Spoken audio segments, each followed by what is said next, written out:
ప్రభు పేరిట మీ అందరికీ షలోం. ఈరోజు దేవుని వాగ్దానము. కాగా వినుట వలన విశ్వాసము కలుగును, వినుట క్రీస్తును గూర్చిన మాట వలన కలుగును. రోమీలకు రాసిన పత్రిక 10వ అధ్యాయము 17వ వచనం. ప్రియ సహోదరి సహోదరులారా, ఈరోజు ఈ వాక్యము వినిచిన మీ అందరికీ మన ప్రియ రక్షకుడైన యేసు క్రీస్తు నామమున ఈ నూతన దినపు శుభములను వందనములను తెలియజేయుచున్నాను. ప్రియులారా, ప్రతి మానవుడు ఏదో ఒక విషయముపై విశ్వాసాన్ని కలిగి ఉన్నాడు. ఉదాహరణకు, మనము ఈరోజు ధనము కూడబెడుతూ ఉన్నాం అంటే రేపు అది మనకు ఉపయోగపడుతుందనే నమ్మకం. కానీ వాస్తవానికి రేపు అనే దినము మనకు ఉంటుందో లేదో తెలియదు. ఒక దినమున తనకు తెలియకుండా వివిధ కారణాల చేత ఎంతోమంది తనువులు చాలించి ఈ లోకము విడిచి వెళ్ళిపోతున్నారో మనకు తెలిసిన విషయమే. అయినను మనము రేపటి విషయాలను దృష్టిలో పెట్టుకొని ధనమును కూడబెట్టుకుంటున్నాం. చదువులు చదువుతున్నాం, ఉద్యోగాలు చేస్తున్నాం, ఆరోగ్యాన్ని కాపాడుకుంటున్నాం, అనేకమైన పనులు చేస్తున్నాం. రేపనేది మనకు ఉందనేది నమ్మకముంటే, కానీ బైబిల్ చెబుతున్న విశ్వాసము ఎంతో ఉన్నతమైంది. అది దైవికమైన విషయాలకు సంబంధించింది. అది మానవ మేధస్సుకు అందని విషయాలపైన ఉండేది. ఈ విశ్వాసము కలిగి ఉండాలంటే దేవుని ఆత్మను మానవుడు కలిగి ఉండాలి. ప్రియులారా, ఈరోజు ఈ వాక్యము వినిచిన మీరు అనేకసార్లు మీకు కలుగు కష్టాలను చూసి విశ్వాసాన్ని కోల్పోతున్నారా?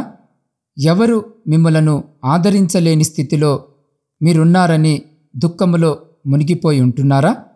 అటువంటి సమయంలో మన ప్రభువైన యేసు క్రీస్తు మనకు నిరీక్షణ కలిగించుటకు ఈ లోకములో తన్ను తాను రిక్తునిగా చేసుకొని వచ్చాడు. ప్రియులారా, ఆయన యందు మనము విశ్వాసము ఉంచినట్లయితే ఆయన మనలను తన ప్రేమతో నింపుతాడు. ఉపదేశానుసారమేదనగా పవిత్ర హృదయము నుండి, మంచి మనస్సాక్షి నుండి, నిష్కపటమైన విశ్వాసము నుండి కలుగు ప్రేమయే అన్న వాక్యము ప్రకారము దేవుని యందు మనము విశ్వాసము కలిగి ఉండాలి.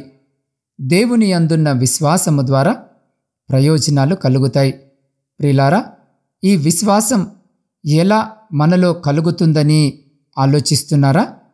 దేవుని వాక్యాన్ని వినుట ద్వారానే అని వాక్యము సెలవిచ్చినది. అందుకే పరిశుద్ధ లేఖన భాగం ఏమని సెలవిచ్చినదో చూడండి. వినుట వలన విశ్వాసము కలుగును, వినుట క్రీస్తును గూర్చిన మాట వలన కలుగును అన్న వచనము ప్రకారము, ప్రియులారా, దేవుని వాక్యము చదవకుండా, దేవుని మాటలపైన నమ్మకము పెట్టకుండా అద్భుతాలు జరగాలనడం సబాబు కాదు. కాబట్టి ఈ రోజు నుండి దేవుని వాక్యాన్ని చదవండి, ఆయన వాక్యాన్ని శ్రద్ధగా వినండి. అప్పుడు మీలో విశ్వాసము పెరుగుతుంది. ప్రియులారా, మన ప్రభువైన యేసు క్రీస్తు అనేక శ్రమలు అనుభవించి సిలువలో వ్రేలాడదీయబడి మరణించి సమాధి చేయబడ్డాడు. 7 దయ్యములు పట్టి యేసు ద్వారా వాటి నుండి విడుదల పొందిన మగ్దలేనే అనబడిన మరియ కృతజ్ఞత గల హృదయముతో ఆయన యందు ప్రేమ కలిగి ఆదివారమున తెల్లవారిజామున చీకటితోనే లేచి ప్రభు ఉంచబడిన సమాధి వద్దకు వచ్చినది. అక్కడ సమాధి ముందర ఉండిన రాయి దొర్లింపబడి ఉండుట చూసి ఆశ్చర్యపడినది. వెంటనే పరుగున వెళ్ళి శిష్యులకు ఆ విషయమును చెప్పినది. దేవుని ఎంతో ప్రేమించిన పేతురును యోహానును పరిగెత్తిపోయి లోపల చూసినప్పుడు అక్కడ యేసు క్రీస్తు ప్రభుల వారి దేహము కనిపించలేదు.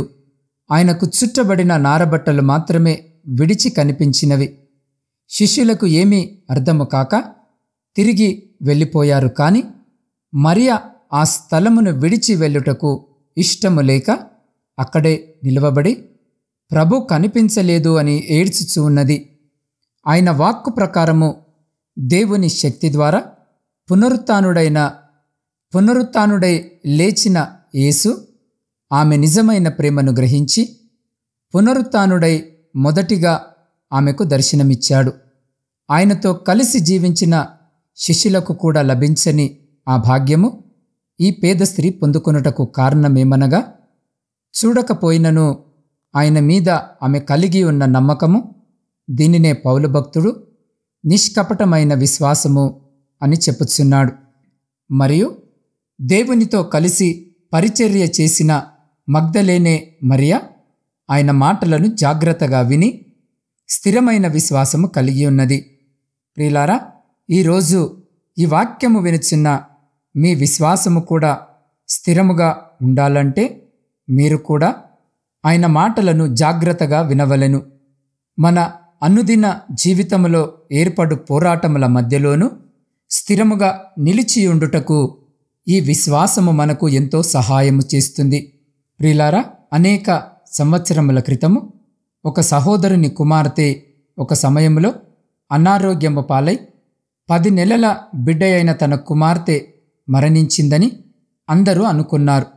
ఆ సమయంలో ఎంతో వేదనతో తపించిపోవచ్చున్న ఆ యవన సహోదరుని కుటుంబము యేసు మాత్రమే ఆదరణ, దేవుని వాక్యమును చేతిలోనికి తీసుకొని ఏ భాగమును చదవాలో వారికి తెలియలేదు. వారి మనోవేదన పెరిగిపోయింది. వారిని ఓదార్చుటకు ప్రక్కన ఎవరూ లేరు. అప్పుడు ఆ కుటుంబ యజమాని మనసులో భక్తుడైన యోబు ఎంతో భయంకరమైన వేదనను అనుభవించాడు. ఆ వేదన సమయంలోనూ అతను దేవుని విడిచిపెట్టకుండా పట్టుకున్నాడు అని తలంచి ఆ కుటుంబ యజమాని కూడా అదే విధముగా ఉండవలనని తీర్మానించుకొని యోబు గ్రంథమును చదువుటకు ప్రారంభించాడు. దేవుని వాక్యము సజీవమై ఉన్నది అను వచనము ప్రకారము దేవుడు ఆ సహోదరునితో ఆ వాక్యము ద్వారా మాట్లాడాడు. ఈ వాక్య భాగము ద్వారా యోబులోనున్న అదే విశ్వాసము ఆ కుటుంబ యజమానిలో కూడా కలిగినది. చింతించక దేవునికి ప్రార్థన చేయుట ద్వారా బలమును పొందుకున్నాడు. దేవుడు ఒక అద్భుతమును చేశాడు. కొన్ని దినములలోనే తన కుమార్తె సంపూర్ణ స్వస్థతను పొందుకొనినది. అంత మాత్రమే గాక యోబు వలె 2 అంతలుగా ఆశీర్వదించబడి మునుపటి కంటే శక్తివంతముగా దేవుని సేవ చేయుటకు ప్రారంభించాడు. అవును ప్రియ సహోదరి సహోదరులారా, దేవుని వాక్యము మాత్రమే మనలో స్థిరమైన విశ్వాసమును కలిగిస్తుంది. దేవుని వాక్యమును ఎంత అధికముగా ఘనపరుచున్నామో అంత అధికముగా దేవుని ఆశీర్వాదములను పొంది ఆనందిస్తాం. ఇప్పటి వరకు ప్రభువైన యేసు క్రీస్తును సొంత రక్షకునిగా అంగీకరించి నీతి మార్గములో నడుచుకొనని వారు, దేవుని భక్తిగల మార్గములను అనుసరించని వారు, విశ్వాసములో నిలిచియుండని వారు, ఈరోజే మీరు ప్రభువైన యేసు క్రీస్తును అంగీకరించి ఈ విధముగా ఆయన యందు వేరుపారిన వారై ఇంటివలె కట్టబడుచు, మీరు నేర్చుకొనిన ప్రకారముగా విశ్వాసమందు స్థిరపడుచు, కృతజ్ఞతాస్తుతులు చెల్లించుటయందు విస్తరించుచు ఆయన యందుండి నడుచుకొనుడి. అప్పుడు పౌలు భక్తుడు పూర్తి నిశ్చయతతో చెప్పిన ప్రకారము మంచి పోరాటమును పోరాడి విజయవంతమైన జీవితమును జీవించుటకు, విశ్వాసమును కాపాడుకొనుటకు, పరలోకమునకు వెళ్ళి నీతి కిరీటమును పొందుకొనుటకు దేవుడు మనకు కూడా కృపను అనుగ్రహిస్తాడు.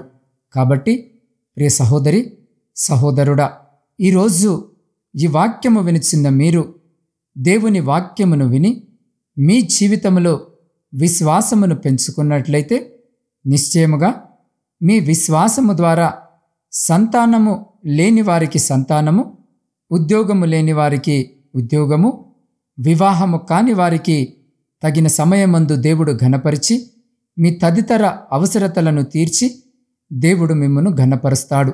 అట్టి రీతిగా మన జీవితాలను సిద్ధపరచుకొనుటకు అటువంటి గొప్ప కృప ధన్యత దేవుడు ఈ సమయంలో ఈ వాక్యము వినిచిన్న మీకును మీ కుటుంబమునకును మరియు మీ ప్రియులగు వారికి ఇప్పుడు ఎల్లప్పుడు సదా ఎల్లకాలము దయచేసి మిమ్మలందరినీ ఆయన తన కరుణగల రెక్కల చాటున భద్రపరిచి కాపాడునుగాక.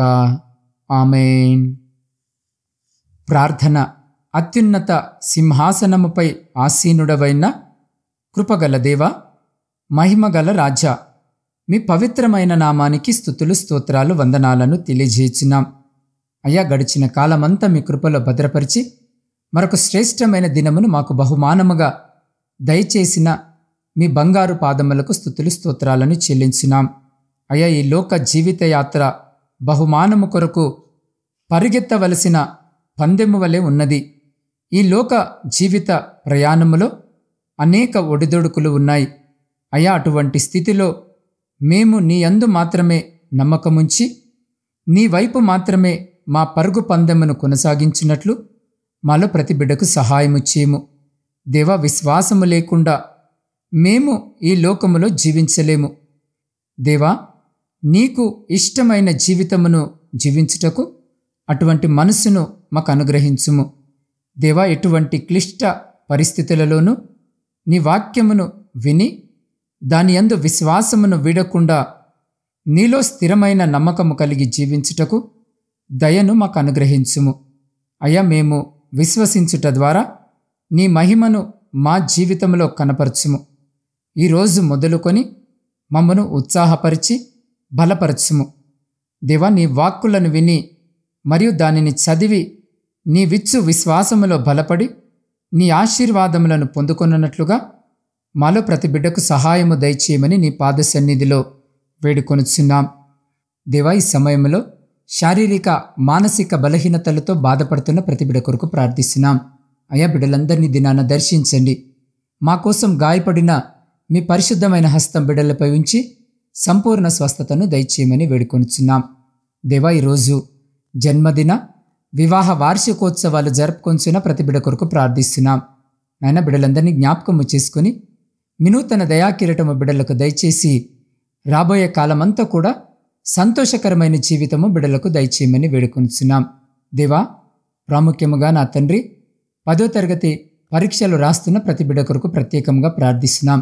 బిడ్డలందరినీ జ్ఞాపకము చేసుకుని నాయన, అయా, బిడ్డలు గడిచిన కాలమంతా కష్టపడి చదివిన ప్రతి అంశమును పరీక్షలలో సరైన విధంగా వ్రాసి విజయమును పొందుకొనుటకు ప్రతి బిడ్డను మీ జ్ఞానము చేత నింపి బిడ్డలకు మీరు తోడుగా ఉండి మంచి ఆరోగ్యము దయచేసి ప్రతి పరీక్షలో బిడ్డలకు విజయమును దయచేయమని వేడుకొనిచున్నాం.